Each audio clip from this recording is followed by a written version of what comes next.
Look, I get it. We've all been there. Those flashing pixels that sear into our retinas well past when we should have stopped playing. But somehow, it doesn't matter. You're having the time of your life. And that's what I want to look into today. I want to bust open those invisible design tricks that have us hitting the continue button well past when we should have hit escape. And I'm not talking about those doom queuing at 2 a.m., Counter-Strike, or League of Legends type of experiences. I'm talking about the type of experiences that joyfully take hours, days, weeks from us, and how I, and perchance you, can infuse those into your games. So without further ado, let's find out today what makes games fun. By the way, this video is sponsored by those of you who buy me a coffee. More on that later. Let's begin. So in my studies of trying to figure out what fun is, I've wrote down a couple of notes, and I just want to read off the top one to you right here. Fun is just addiction wearing a cute hat. But that's not actually what engaging gameplay is. That's just addictive behavior. So there are a lot of misconceptions on fun and if it correlates to addiction. And I think that that's true for some games, but not all games. So let's just clarify the differences between addiction and engaging gameplay.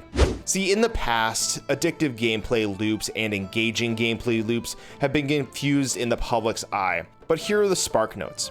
If it feels like the game is playing you, that's an addiction. But if you're playing a game and every minute feels like a return to wonder, you feel like you have agency in the matter, or it's a killer story that you're engaged with, that is the engagement zone, and that's the zone that we want to put our players in. So what's a framework that can help us as developers find the fun in our games? Well, there is a framework for this, and it's called the MDA framework, and it focuses on these three things. It focuses on mechanics, dynamics, and aesthetics. Mechanics are the rules of the game, dynamics is how the player interacts with those rules, and aesthetics is how it feels to play your game. If I was to give an example from a video game, I would say that mechanically there might be something to do with your height and your movement speed, like your jump height. And then a dynamic would be something like bunny hopping. Finding out that that's a mechanic within the game is a dynamic that a player can connect with.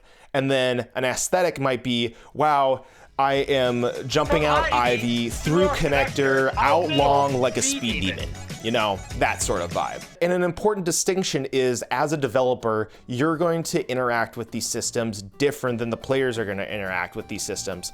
You'll interact with mechanics, then dynamics, then the aesthetics of the game, while the player is just going to see the aesthetics, then they're going to go towards the dynamics, and then the mechanics of the game initially. So we're all looking at the same thing as a player or as a developer, just in different orders. And I'd be a fool if I didn't take wisdom from my more experienced peers in the game development space.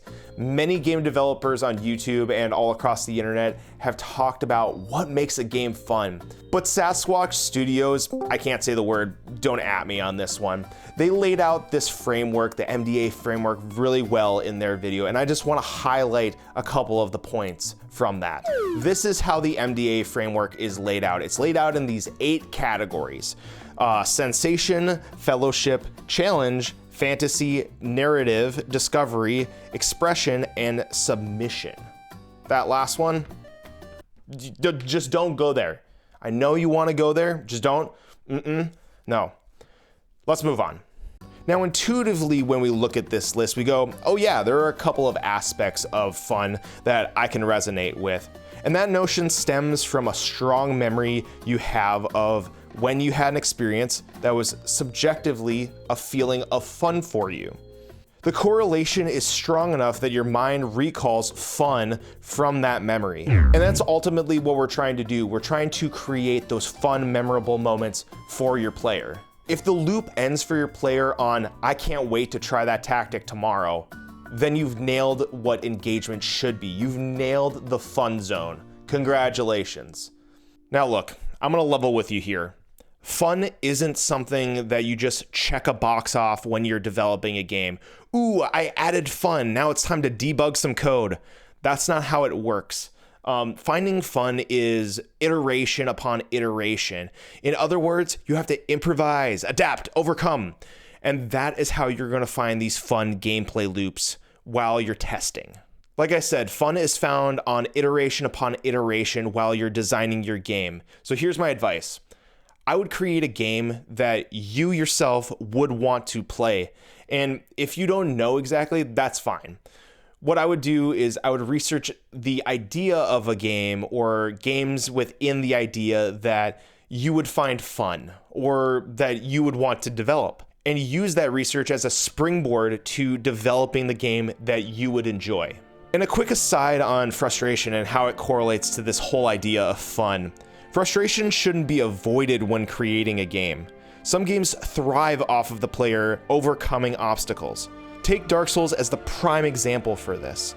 Players continuously come back to this game, attempting bosses again and again, trying new strategies, and all in the name of, I can overcome despite the odds. Do you need to make your game into the second ring of hell? No, of course you don't.